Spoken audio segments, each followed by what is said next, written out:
Là, ça c'est dangereux. Oh my god. As-tu un... Tu m'avais fait exactement pareil il y a 2 ans. Ah là, J'adore. la meuf ne se renouvelle pas du tout dans ses blagues. Mais attention, c'est pas la même question qu'il y a 2 ans.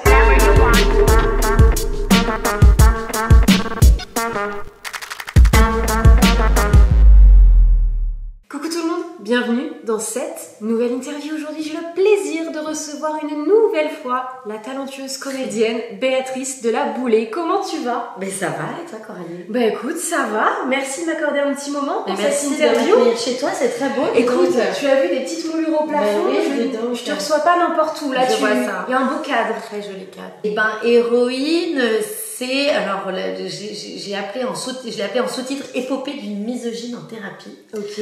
Parce que ça parle de cette difficulté qu'on a tous un peu avec le féminin, tous et toutes, les hommes comme les femmes, et qu'on essaye, sur laquelle on travaille tous énormément en ce moment. En tout cas, on y est contraint par le contexte et tout. Mais du coup, c'est vachement intéressant parce que moi, c'est quelque chose que j'avais un peu mis sous un couvercle pendant très longtemps. J'ai toujours été très contente d'être une femme, mais en revanche, j'ai pas mal de difficultés avec les autres femmes. C'est quelque chose dont on ne parle pas forcément beaucoup, mais ça m'a paru intéressant et important d'en parler parce qu'en fait, je pense que ça fait partie d'un mouvement global de difficultés qu'on a tous et toutes avec la féminité. Ouais. Donc, j'en parle dans ce spectacle et je parle des héroïnes, de la grande et de la petite histoire qui m'aident à me soigner de cette misogynie. Voilà. Ouais. Donc je me shoot à l'héroïne et c'est comme ça que je me soigne. Ben c'est une bonne thérapie, Voilà, peut-être. exactement. Est-ce que tu t'étais fixé des objectifs à atteindre, par exemple à 30, à 20, 30, 40 ans, ou c'est du one life, tu vis un peu au jour le jour? À part la Rolex à 50 ans. Oui, voilà, à part ça. Que tout le monde a, évidemment. Oui, t'as pas encore 50 ans, donc c'est bon. Oui, en plus. Non, alors la Rolex, c'est pas tellement mon objectif. Non, je pense que mon objectif a plutôt toujours été axé sur la liberté, l'autonomie, le fait de faire que ce que je voulais. Et pour le moment, c'est pas mal le cas. Non, et je me suis refixé en fait un objectif plus exactement. Il y a 6 ans, juste avant que Tropique ne commence, je me suis rappelé que la promesse que je m'étais faite, c'était d'être comédienne. Et à ce stade, je faisais partie des Hernadettes, je faisais des tournages de temps en temps, etc. Mais du coup, j'étais un peu plus productrice, auteure, meneuse de troupe, DRH. Un peu toutes les casquettes. Ouais. Et comédienne aussi, mais c'est comme si le reste prenait 90% du temps. Et du coup, je me suis rappelé ma promesse, c'est plutôt ça. Je me suis rappelé mon objectif, qui était d'être comédienne. Et donc, j'ai prévenu un peu tout le monde que j'allais mettre un coup de frein sur la prod et plus me réaxer sur l'objectif d'être comédienne. Et tu vois, 3 mois après, j'ai eu le casting pour Tropique, comme quoi quelquefois il faut formuler les choses clairement. Et puis dans la foulée, ce spectacle héroïne, donc c'est vrai que là, tu vois, je suis beaucoup plus raccord avec mes objectifs. Comblée, totalement comblée. Cool. Je suis obligée de te parler, tu me tends une perche de Tropique criminel. Oui.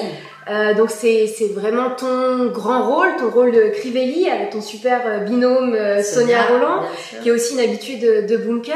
Quelle place maintenant à cette aventure dans ta vie? Parce que vous êtes à la 6e saison. Ouais, on vient de finir de tourner la 6e saison et on va tourner la 7e l'année prochaine. Quelle place, ça a été un changement de vie incroyable et c'est assez, tu sais, tout résumé en si peu de temps, ça va être compliqué, mais ça a changé énormément de choses. Ça a réaxé sur mon objectif qui était d'être comédienne. C'est un énorme cadeau parce que c'est un premier rôle. C'est pas n'importe quel premier rôle, c'est un rôle qui est tellement jouissif à jouer, qui ça se ressent à l'écran. Oui, puis en plus j'ai adapté à plus ça va, plus on se ressemble avec Crivelli, donc évidemment c'est taillé sur mesure, c'est hyper agréable. La Martinique est un pays que je ne connaissais pas et que j'ai découvert, un territoire qui m'a complètement conquise et adoptée aussi, donc je suis vraiment, c'est ma deuxième maison, c'est ma deuxième famille. Voilà, c'est plus qu'un rôle. Puis en plus, tu reçois à chaque fois les copains en Martinique. Je vois, tout le monde vient te rendre un petit peu visite. Voilà, le Crivelli's Hotel. C'est ça, ouais. Parce que pendant très longtemps, je faisais des fêtes. Donc on m'avait fait un panneau Crivelli's. Enfin, je fais toujours des fêtes, mais c'est vrai que maintenant, ça s'est développé en Crivellis Hôtel. Ouais, Les gens viennent carrément passer des séjours. Je vois ça, oui, sur Instagram à chaque fois. Oui. Ouais. Tous tes potes, tu reçois tous tes potes. Bah, je partage le plaisir que j'ai à être là-bas pendant 4 mois. Quoi. Autant joindre l'utile à l'agréable. Exactement. Voilà. Est-ce que tu peux nous parler aussi de la deuxième grosse aventure de ta vie, Hernadette? Oui, qui est plutôt la première d'ailleurs, et chronologiquement et en place aussi. Hernadette, ça a été un changement de vie aussi incroyable parce qu'on a fait le tour de France, du monde, avec de l'air, quand même, basiquement, avec l'énergie d'avoir envie de répandre de la joie, de la bonne humeur, du rock'n'roll chez les gens. Et on a fait ça pendant 15 ans. On a terminé au Trianon le 9 décembre dernier. Donc voilà, on est des jeunes retraités. Mais ça reste, je pense, le plus gros épisode artistique de ma vie parce que on a inventé quelque chose. On a inventé une formule magique qui rend les gens heureux. Et puis on s'est créé une famille aussi. Donc c'est mon autre famille. Et tu vois, là, on s'écrit encore des messages. On se manque tellement qu'on se dit que là, on doit se faire un repas dans pas longtemps. 15 ans, c'est énorme. C'est une longévité incroyable quand même. C'est fini. Ouais, je pense qu'il y aura des petites dates anniversaires, on va se remettre le couvert de temps en temps, mais c'est fini dans le sens où il n'y aura pas de nouveaux spectacles, il n'y aura pas de nouvelles créations. Enfin, je dis ça, mais on est en train de souffler à nos enfants de peut-être prendre la relève. Ah, ce serait stylé. Finalement, ils grandissent assez vite et d'ici, à mon avis, 6-7 ans, ils seront prêts. Ah oui, ce serait stylé. Mais effectivement, comme personne n'a pris le relais de ça, que c'est quelque chose qui n'existe pas, qui n'existait pas avant, qui n'existe toujours pas, et ce serait génial que nos enfants prennent la relève. Et puis on travaille sur un film aussi. Ok, voilà. C'est bien ce que j'avais cru voir quand j'ai regardé un petit peu, quand j'ai cherché un peu des infos sur internet. On a plusieurs aventures qui étaient lancées. On avait une fiction, il y avait un documentaire, et on est en train de joindre un petit peu tout ça. De mêler les deux, okay. Et de travailler sur un docu-fiction. Ok. Qui sera adapté pour la télé plus? On ne sait pas encore. On travaille là. Ok, très bien. Donc plein de choses encore à venir. Oui, voilà, c'est ça. Est-ce que tu as un dicton de vie ou une petite phrase comme ça qui t'accompagne au quotidien? J'avoue qu'avec la disparition récente de Michel Blanc, il y en a une qui me revient et qui, en fait, fonctionne assez bien dans ma vie, qui est oublie que t'as aucune chance, vas-y fonce, on sait jamais, sur un malentendu ça peut marcher, mais voilà, bon là c'est Duss qui le dit avec l'énergie du désespoir, mais en vrai c'est un peu ce qui dirige ma vie, tu vois. Si j'avais dû écouter ou m'interroger ou mesurer les risques sur Hernadette par exemple, ça n'aurait jamais existé. Donc oui, il y a vraiment ce côté voilà, je suis bélier, hein, donc je fonce dans la porte jusqu'à ce qu'elle s'ouvre. Écoute, ça t'a plutôt vraiment bien réussi jusqu'à présent. Écoute, on touche du bois. Alors c'est pas forcément un conseil, mais c'est un constat que j'ai fait, c'est-à-dire que je suis arrivée dans ce métier en me disant, en étant un peu bélier, avec plein de convictions, plein d'objectifs, plein de choses où j'étais convaincue que je pouvais que compter que sur moi-même et que c'était moi qui avais raison et que machin. Et j'ai appris très tôt que les autres sont des éléments indispensables à plein de choses, à s'ouvrir à d'autres réflexions, à déléguer, à s'appuyer, à ouvrir, à partager. Donc voilà le conseil que je me suis auto-donné, que les autres m'ont donné par l'action, c'est de travailler ensemble. De bien s'entourer. Ton plus grand mytho? Là, t'as pensé à un truc, là, non? Non, je suis en train de... Non, je suis quelqu'un d'assez honnête, je suis pas très... si. Alors, justement, oublie que t'as aucune chance, vas-y, fonce. Avec Hernadette, j'ai vendu à Canal+ un documentaire sur une tournée aux États-Unis qui n'existait pas. On n'avait pas de tournée aux États-Unis, mais j'ai vendu un documentaire sur une possibilité très très floue qu'on nous avait faite d'une tournée. Donc moi j'ai pris ça pour c'est bon, et donc je l'ai vendu à Canal, un docu sur une. Et en fait il n'y avait pas de tournée, donc on nous a acheté le docu, et avec l'argent du docu on s'est organisé une tournée aux États-Unis. Pas mal, sur lequel on a fait un documentaire. Du coup, oui, qui bah, existe, du coup, oui, qui s'appelle oui, United States of joindre Bernadette. l'utile à l'agréable. Bien sûr.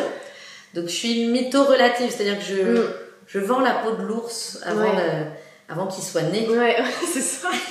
Bien joué, mais remarque, écoute, au moins il s'est fait. Donc tu vois, c'est pas exactement mytho. Je comprends. Non, je mens par anticipation. Quel est l'élément, ou le vêtement en tout cas, à avoir dans sa garde-robe?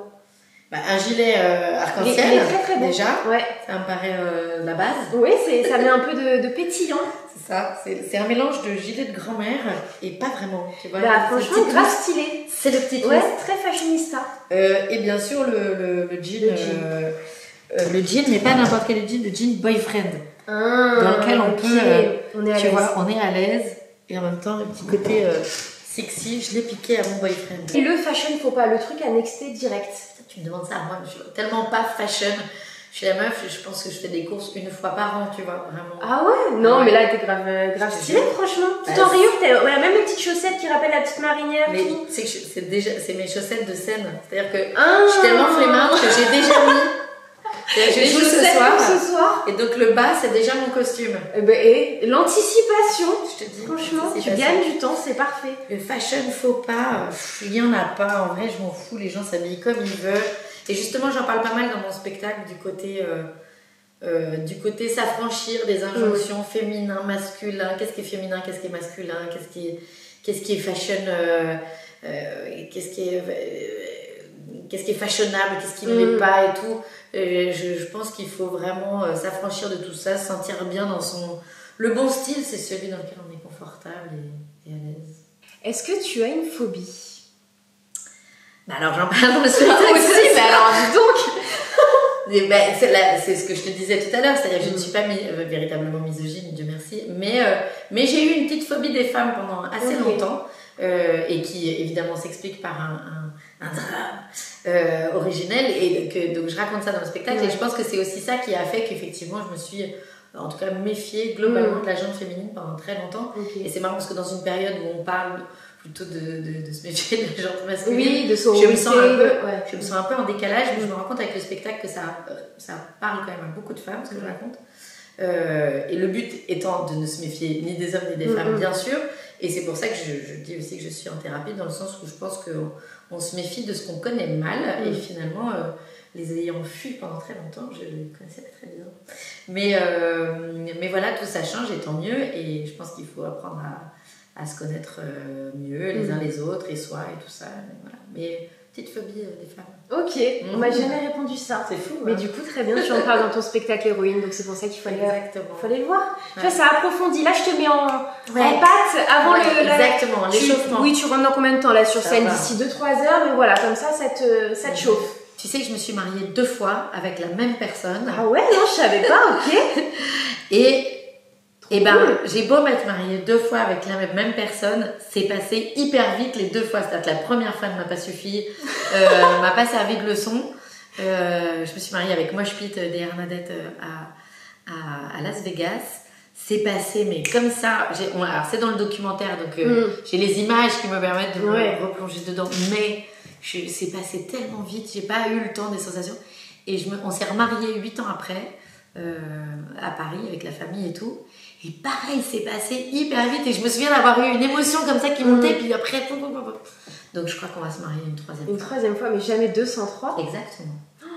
Incroyable, ok. Et là, cette fois, je m'occupe de rien, et comme ça, tu croques, tu profites. Je profite à fond. Franchement, merci pour cette petite interview, c'était bien chouette. Et merci à donc, toi. Héroïne, donc de toute manière, tourner dans toute la France. Je visite la France. Un peu partout, mais jusqu'à au moins mi-2025. Jusqu'à mars 2025, et après, qu'est-ce que je fais? Je pars en Martinique. La saison 7. La saison 7. Voilà, et après, je reviendrai avec Héroïne dans des salles plus grandes. Enfin, voilà, le but, c'est l'Olympia. Donc, ok. Voilà. C'est un autre level à passer, un autre objectif que tu t'es fixé. Exactement. Je te le souhaite. En tout cas, n'hésitez pas à liker, partager et commenter la vidéo. Allez voir Béatrice en tournée avec son spectacle Héroïne, si elle passe près de chez vous. Tropique criminel, bientôt la saison 7. La saison 6 qui va bientôt être diffusée. On vous embrasse et on vous dit à très vite pour une prochaine interview. Ciao. Ciao.